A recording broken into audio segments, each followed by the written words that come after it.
Action. I got laid off from my full-time job February 6, 2024. 10 years to the date of starting my business. And when I got laid off, I had no thought of what I would do. I already knew. Wouldn't you like to be in a position where you already know what it is you're gonna do when things hit the fan?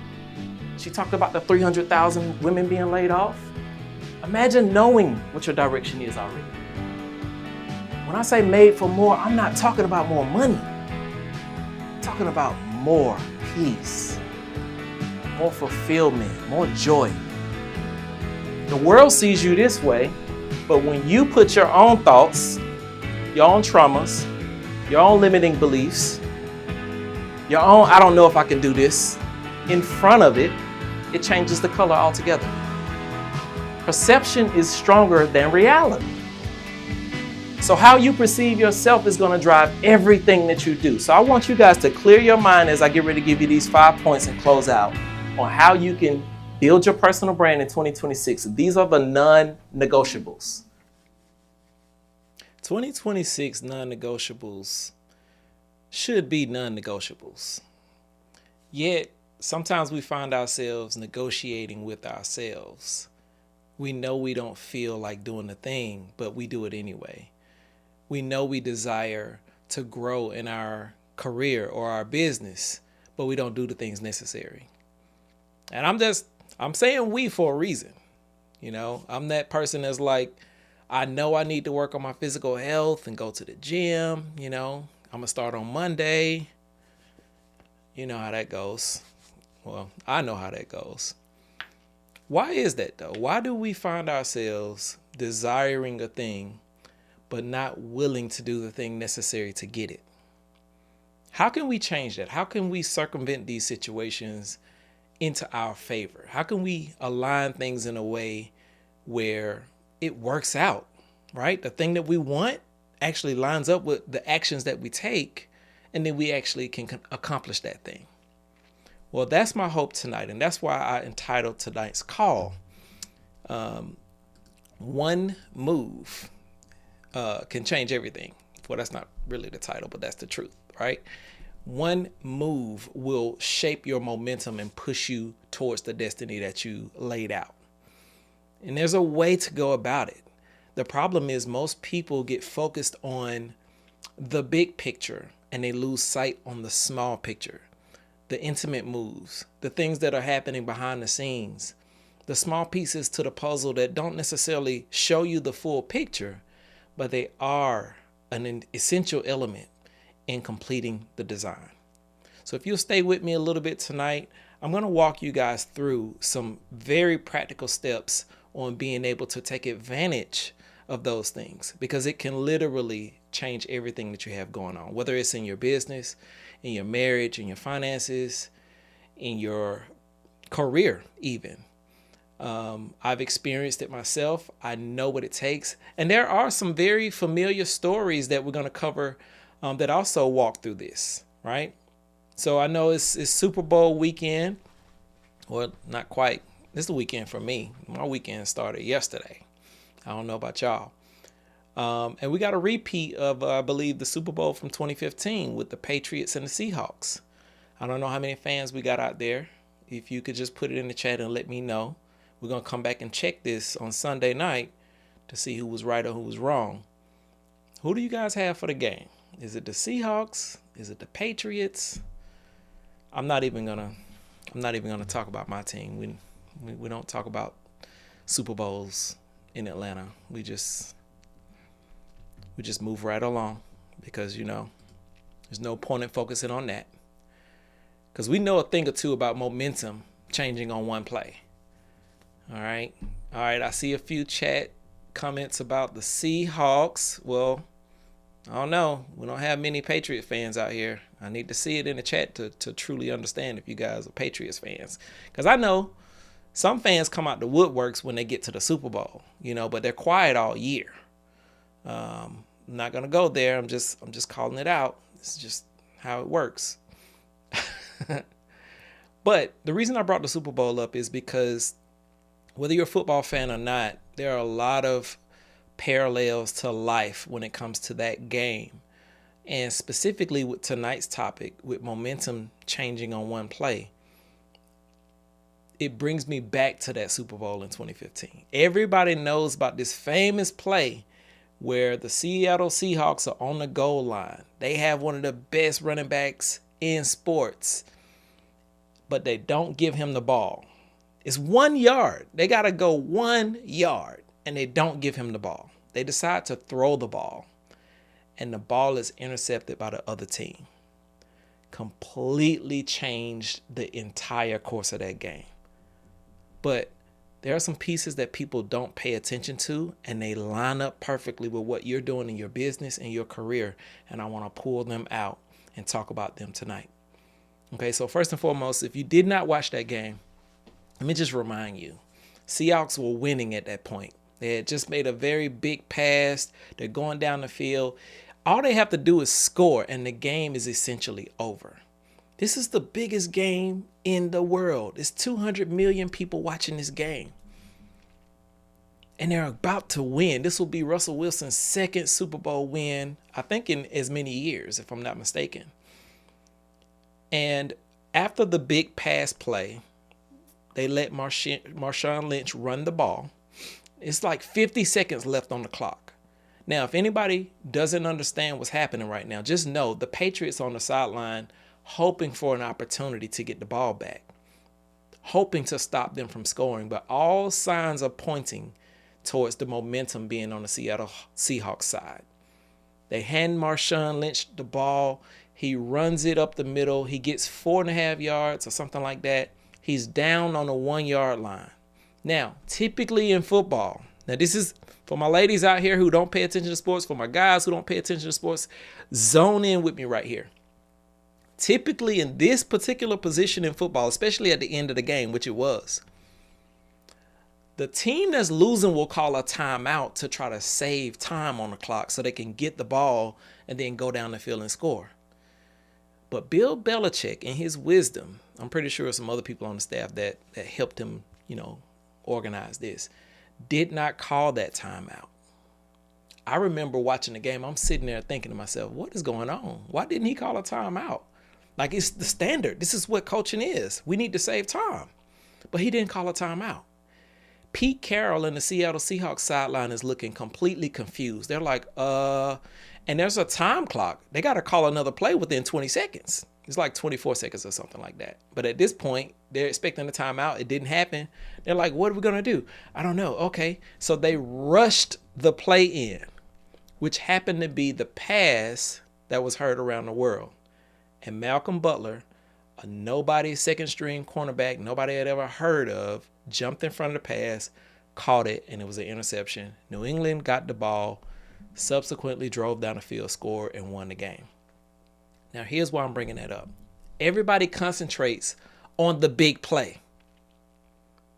Everybody concentrates on hitting a home run, selling out your course, having 50,000 people on your live, making sure your products are no longer on the shelves,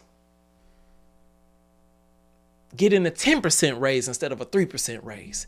Everybody concentrates on the big play. Nobody concentrates on the things that lead to the big play. The incremental decisions, the small steps, the changes that nobody can see, the work that's behind the scenes.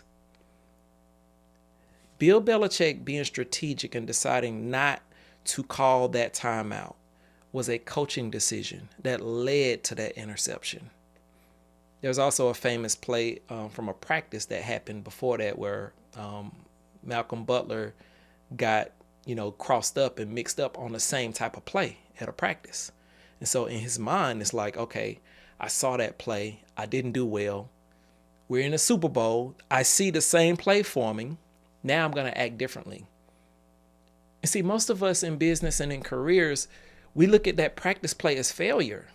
Dang, I didn't do my job. It didn't line up. It didn't work out. But that play is what set him up for the big play. So don't discount your defeats. Don't discount things not working out. Don't discount that launch of your product or your service bombing and not going how it needed to go. Many of comedians, including the top ones, have bombed on stage. It is just a part of it. So instead of trying to avoid the difficulties that you face, just understand all it takes is one move, one correct move or false move to position you so that you can create momentum for where you're going. If y'all understand that, let me get some fire emojis in the chat or something. I need to know where you are. Let me know if you're on YouTube, LinkedIn, Instagram, Facebook. I want you guys to understand this. And I understand it. I'm living it. I am living proof of momentum shifts. So much so that when I feel the momentum shifting in my opposite direction, not in my favor, I will subconsciously tap out, reset, and create a momentum move for myself so that I can keep the momentum going in my direction. So my point to you guys is this. As we approach Super Bowl Sunday, what strategy are you going to make in your business and in your career to shift the momentum in your direction? What coach is calling a play for you to put you in position to win the game? Are you on the sidelines calling your own play and then running into the field? Are you like some of these viral videos where the guy tosses the ball in the air to himself and runs 20 yards down the field to catch it? That's not sustainable. Not only do you need a team, you need a guide. All right, let's jump into this because I feel the momentum shifting in the atmosphere. Okay, I appreciate the fire emojis out there. Y'all letting me know where y'all are. Let's talk about a few things. And I want to just cover why momentum feels random for most people and how to not focus so much on the big play that you miss out on the small incremental plays. Because the small incremental plays are what dynasties are built off of. We always see the home run. We always see the flashy, shiny. We see Bad Bunny being called out to be the halftime show.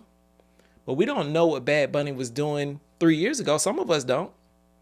He was bagging groceries. Now, don't fact check me on that. I saw a headline and I went with it. Y'all can let me know in the comments if that's actually true. But we're going to talk about why high performers often feel close, but they're just not quite clicking. And why being clear actually matters more than effort right now. Y'all always heard the phrase, work smarter, not harder. Yeah, but first you got to get smart about how you're going to work hard in order to work smarter. Get smart about how you're going to work hard in order to work smarter. Like, you cannot avoid the hard work, but putting in effort without any kind of strategy or thought process on being clear first is an exercise in futility. I quote it all the time. I'm going to say it again. My favorite quote of all time is from Abraham Lincoln. He said, if I have 7 hours to chop down a tree, I'm going to spend 6 sharpening my axe. Can you imagine trying to cut down a fully grown 35, 40-year-old tree with a dull axe? Something gonna break. Whether it's the axe breaking or your back breaking or both, it's not gonna work out.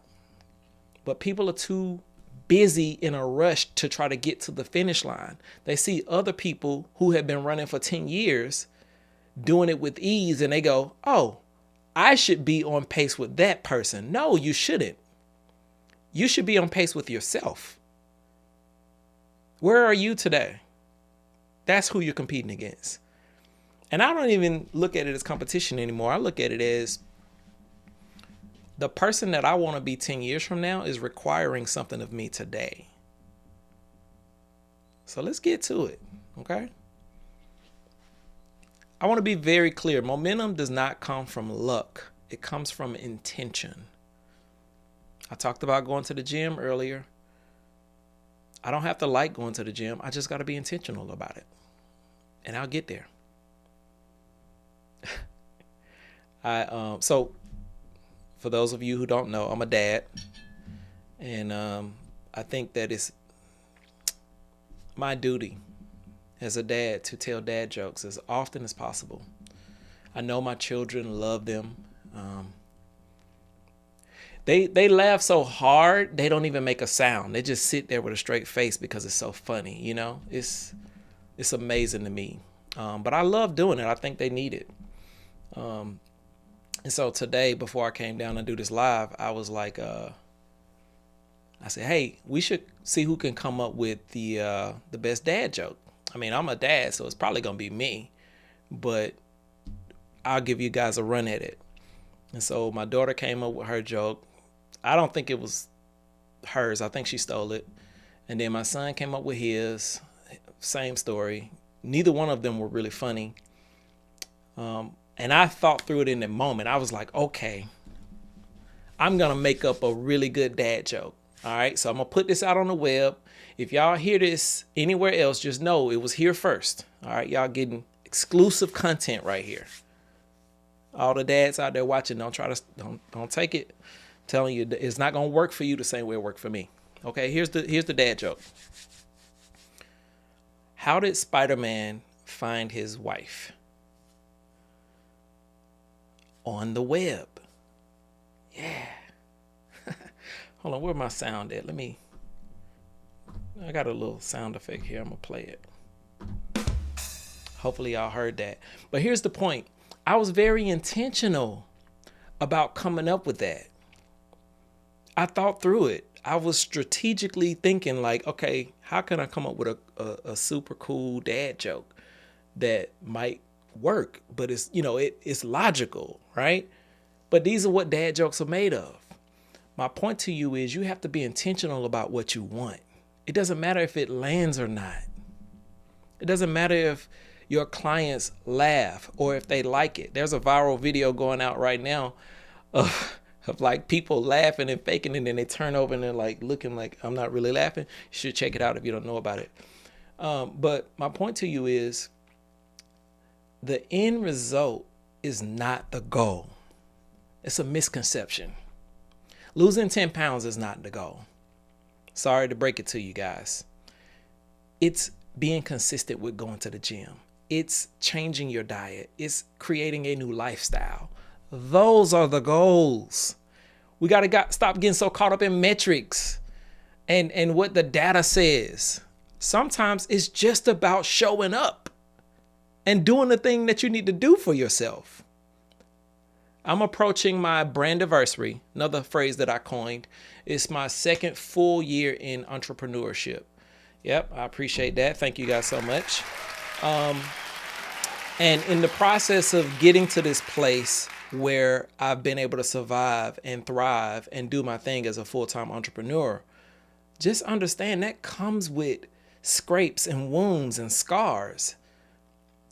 It's not all peaches and cream like the internet want to make it out to believe. Sure, I can rent a Lamborghini, but how's that going to affect my life? That's not the thing I need to do right now. Right? Nobody wants to talk about the late nights when you're up worrying how things are going to work out, and you still have to get up the next day and smile and make sure things are in place.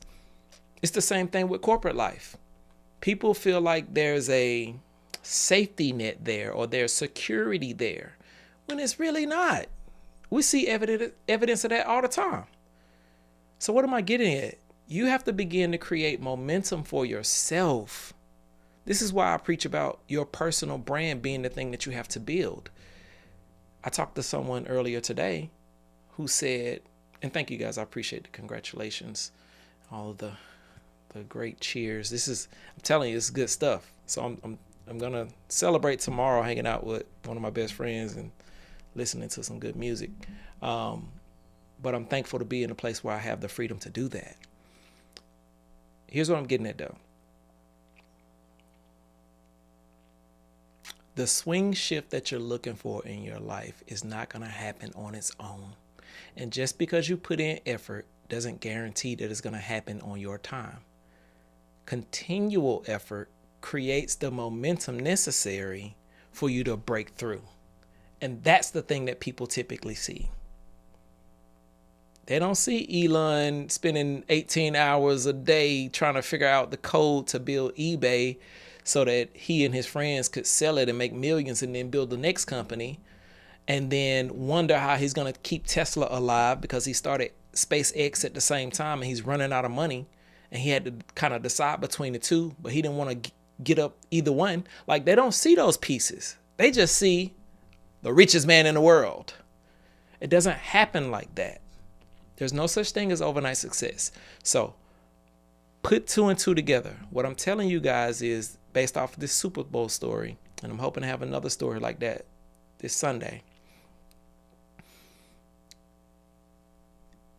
There are decisions that are made that lead up to the big moments. I always say, and I've heard it said somewhere else, I don't know who to quote, so I'm not stealing this. I don't know who said it first, but I'm saying it today. If you're not willing to sacrifice for what you want then becomes the sacrifice. What you sacrificing? You either sacrificing the dream or you sacrificing the thing that you're holding on to that's preventing you from the dream. All right, so let's jump into it. 3 different teaching points on how you guys can begin to create this momentum. Because I'm not just here to talk about the momentum and the small moves that you need to make and all of that stuff and not teach you how to do those things. My goal by the end of today's live is that you will understand how to start deploying these things in your life. It's a mindset shift. And if you really tap in and write these down and actually apply them, you're going to start to see that monumental shift that happens at the end of the road by doing the incremental one-day steps. The China Wall was not built in a year. Definitely wasn't built in a day. It took decades and thousands of hours of manpower. But you think you're going to build a monumental, place that can be seen from space just by spending a little bit of money and posting a few times. It's not going to happen. All right, so teaching point number 1. Somebody put this in the chat for me so everybody else can see it. Momentum follows strategy. Momentum follows strategy, not emotion. Okay? Don't wait until you feel momentum. We always want to feel it. I want to feel like I'm ready. I want to feel prepared. I want to make sure I got it all lined up first before I do XYZ. I was talking to a guy one time who's he's pretty much an alcoholic. I feel like I can confidently say that. And I was inviting him to church. And it wasn't even like a Bible thumper evangelist type thing. It was just casual conversation. I'm like, hey man, you want to go to church with me tomorrow? He's like, yeah, I want to go, but I'm probably going to hold off. I said, why? He said, I want to make sure I got my life right before I go to church. And I was like, okay, I get why he said that. He didn't feel good. He's ashamed of some of his ways.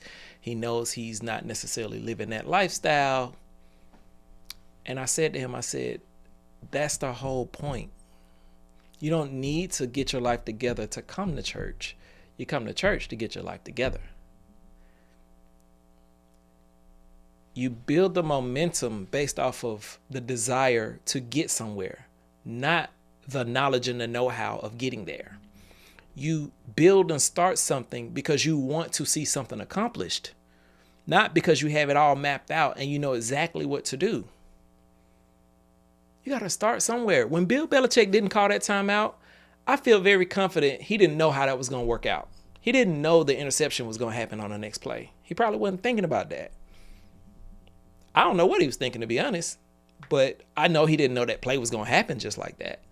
Nobody knows. Name the most famous person you know. Put it in the chat.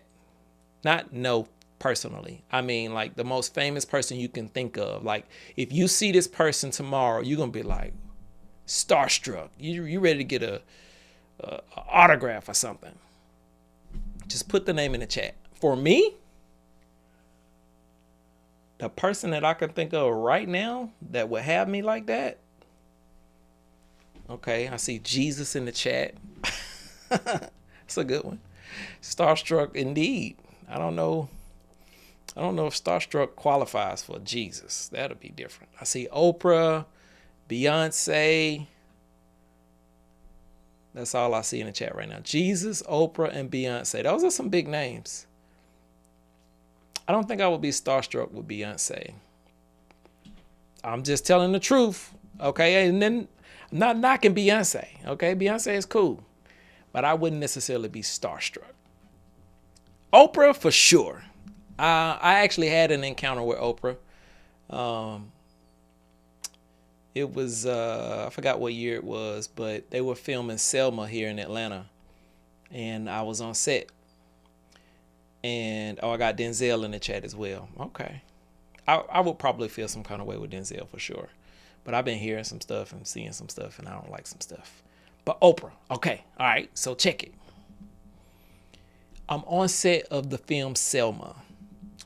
And it's all type of stars out there. Common. I don't even remember the main character's name. But, I mean, they're all there. And I'm on the set all day. And I'm working. I'm just excited. I'm a movie guy. So, you know, it didn't matter if I ate or nothing. I was good. But fast forward. All of a sudden, it's this buzz. You know, like you could just tell something is going on. Like if you're at a concert and all of a sudden you see people kind of running out of your peripheral, you don't even have to know what's happening. You're just going to take off running too. I don't know about you, but that's what I'm going to do. And this is Black History Month, so I'm just go ahead and say it. Us as black folks, we don't wait to find out what's happening. We go ahead and act. And then when we find out 10 miles down the road, you know, we can calm down and understand that it wasn't really nothing. So when this atmosphere is changing, I could feel the electricity buzz. And I asked the person I was working with, I said, hey, what's going on? Why is everybody moving like that? He said nothing and turned away. And then the little grip guy that was there working looked at me kind of sideways and smiled. I said, why is nobody saying anything? He said, he came up to me close. He said, Oprah just got here. I said, oh, okay. Now I see why everybody acting like that. So I'm working with the sound guys and we got to mic Oprah up. So, I mean, chill bump standing up. I'm ready to go. I'm like, woo. And they were like, nah, it's just going to be us. You got to stay here and man the gear. It's like, man. Now, here's why I'm bringing that up outside of the whole starstruck piece. That was the big play. I was looking forward to that. I wasn't ready to take baby steps. I wasn't interested in incremental, let me just put this brick by brick. I just wanted to go mic Oprah up. It doesn't work like that. There are guys who've been on set after set after set for years that haven't had the chance to mic Oprah up, right? And so they go before me. It's no different from you in your business or your career. And even if you feel like, hey, it's my time, I've done my due diligence, I have seniority, I'm the wisest person in the room, I have the most experience, I've been there too. If it's not your time, then that means it's your time to grow. I've been tapped on the shoulder for opportunities just to not even get the opportunity to do the interview. And I'm like, why did you tell me to apply for this job and you're the hiring manager and I didn't even get an interview? It wasn't my time. And I had to grow through that. I had to learn what loyalty means. I had to learn how to sit still in a position that I'm in, even though I thought I deserved this other thing. So I want you guys to stop looking at momentum as a emotional thing. It's a strategy. And the strategy is going to center around you developing who you are so that you can be prepared for the explosion. Think about Malcolm at the practice, missing that play and then getting into the limelight of the Super Bowl and making the interception. So I know you guys can do that. All right. All right.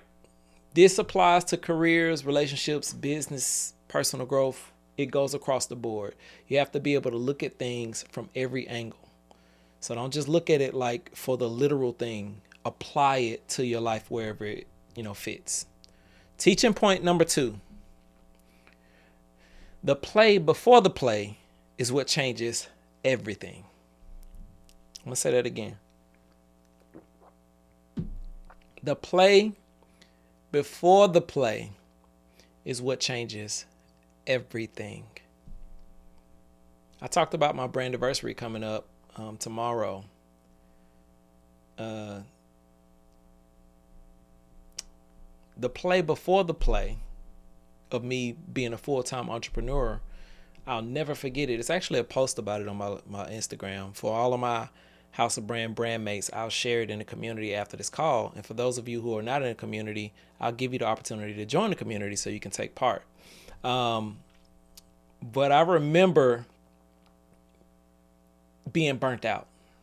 You ever just have one of those days where you just like, I don't feel like getting out of bed. I don't feel like looking at anything. I don't feel like doing nothing. I barely feel like breathing. If I had to do it manually, I probably would go on to Jesus at this moment. Okay? And then be starstruck by Jesus in heaven. Okay? But this day I'm frustrated with life. For all my white brothers and sisters out there, as a black man in corporate America, sometimes it can be straining. And it's not a racism thing or none of that. It's really just dealing with all of the things that are in our mind. It doesn't even have to be something that happened in real life. It could just be you thinking about how you come across and trying to be mindful of that. It's heavy. It's hard to deal with, and we have to talk about it. Thank God I'm in a position where I don't have to worry about me talking about it. Okay, so I'll be the voice for everybody else out here who wants to talk about it and can't. But here's my point. I couldn't take it anymore. I used the day of my own paid time off to have time for myself to just breathe. And I vividly remember planning and being strategic about my day. I said, I'm going to spend the day only doing stuff with my business. I don't want to think about work. I don't want to look at nothing else, just my business. And I did that. And it was such a liberating feeling. I felt weightless, and I said, this is the type of feeling I want. Oh, I love this. I could do this all day. Just like when I was on that set, I could be here all day. I forgot to eat. That's how much fun I was having. That's how free I felt. I want that same freedom for you. That's why I'm giving you guys these steps every Thursday live for free. I think everybody should experience this. That's just genuinely my position. But what am I getting at? It was such a great day. I recorded the moment. I posted about it. I talked about it. My spirit was up in arms, screaming for that lifestyle. But my comfort zone kept me in my 9-to-5. You have to be willing to be uncomfortable. You have to be willing to make the play before the play that changes everything. That day set me on a path to the point where I built my business up. I scaled into a position where I knew I had the bandwidth to take it on. I could forecast my finances so I could make sure my family is not out on the street. That was very important to me. A lot of people want to become actors or movie stars and musicians and, be entrepreneurs, but you don't have a plan in place. So I planned it out. Obviously, it took some praying to God and all that stuff too. But here's my point. Don't miss this.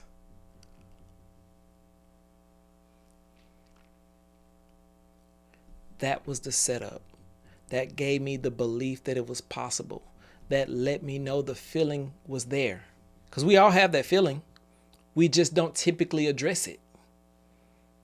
We all know what it feels like to feel that uncomfortable, awkward feeling getting on that Zoom call or going into that office or talking to that person or that customer or whoever it is and whatever it is.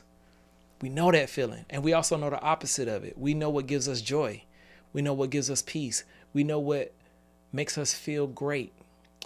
There's a starring difference between the two. And in order to cross that bridge, you have to build the play before the play.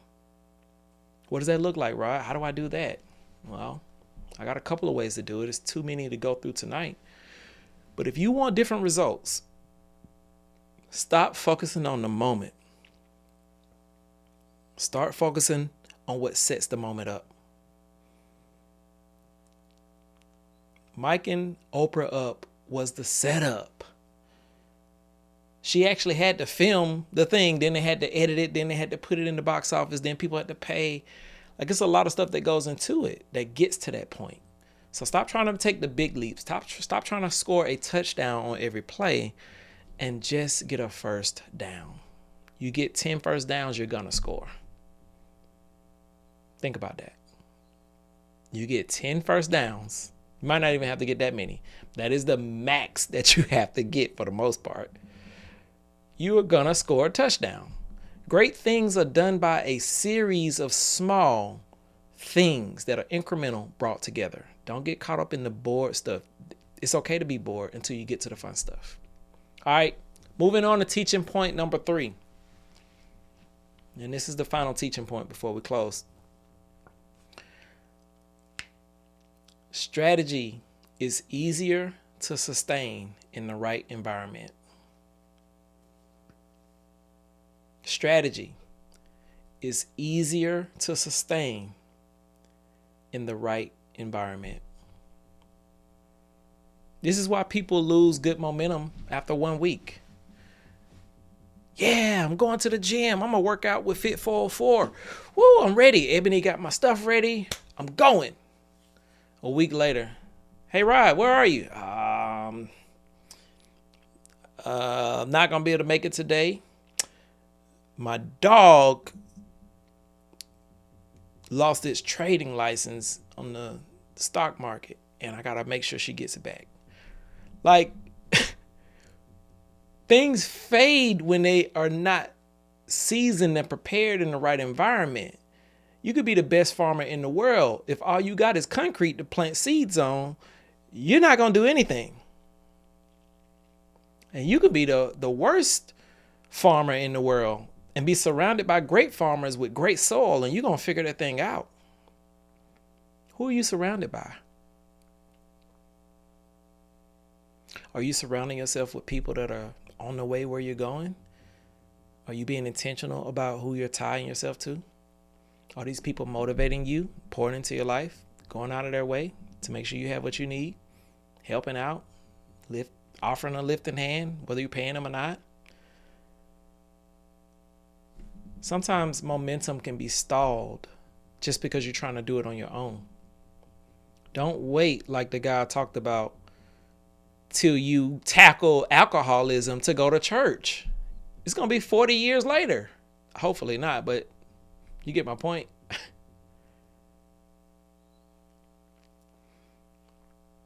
What I've learned in 20 years of working in corporate and working in business part-time and the 2 years of doing business full-time is that there's always room to grow. There's always something to learn.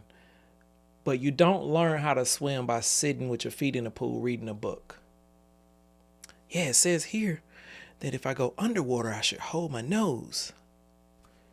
You have to jump in the water. I'm so thankful to God for my dad teaching me how to swim the way he did. At that time, I was terrified, and it was not fun. I'll never forget, I'm 8 years old. We had a family pool party, and all the kids are swimming in the deep. I'm in the 3 feet, and I'm like, this is boring. Like, I want to be over there with them. I want to hit the home run. He said, oh, you want to learn how to swim? I said, yes, please. Can you teach me? Keep in mind, he was not in the pool. He was fully clothed. And I'm thinking to myself, I just want to learn how to swim. It didn't register to me that he's not getting in here with me. I don't know how he's going to teach me, but he's my dad, so teach me. He said, okay, come with me. We go to the deep end of the pool. I'm looking at the pool. All of a sudden, I feel myself being lifted into the air. And he tosses me like a leaf blower blowing a leaf. I'm in the air thinking to myself, he just doesn't love me. I'm going to die today. I thought I was going to live to see 26. I tell you, statistics, they matter. I hit the water and I'm like, my life is over. What the heck? I'm feverishly trying to, swim and come back to the surface. All of a sudden, I'm above surface and I see the sideline. I'm swimming towards the sideline and I get over there. I'm out of breath. I'm thinking like, who's going to adopt me? And how far do I have to walk to run away? I don't know. I don't know what's happening. And he said, "You all right?" I said, "Yeah." I'm coughing up water. He's like, "Now you know how to swim." I still didn't feel like I knew how to swim. After I got through the shock and the trauma of that teaching course, I saw my cousin sitting on the side reading the book. I was like, I should have just read the book. I didn't want to learn like this. It dawned on me. I'm like, you know what? While that might not necessarily be the proper manner to do it, shout out to you, Dad. I appreciate it. I learned quickly. I got over the fear. I knew I could survive. I knew I could do this thing. Sometimes it takes stepping out there for you to understand that you can actually do it. You don't have to have the proper mechanics. You just need to know that you can do it. So if you guys are not sure if you can make it in business full time, there are plenty of examples out here. I know I talked to somebody today who's been in business for 10 years. I know people on this call that have been in business for 20 years. I know people who have left the corporate America 15 years ago and they haven't had to hurt for a meal. There is freedom on the other side. Now, this is not to knock you working a job. If you want to stay on your job, that is cool too. But there's freedom within that. There's ways to learn how to walk in that room, be yourself fully without fear, knowing that you're bringing something to the table that's unique. You're bringing something to the table that nobody else can bring. Whether they shoot your ideas down in the meeting all day, every day or not, still show up.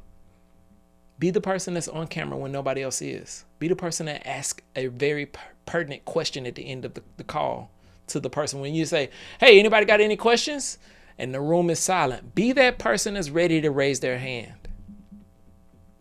It applies both ways. This is not a speech to get you to march out of your job. I highly do not recommend that.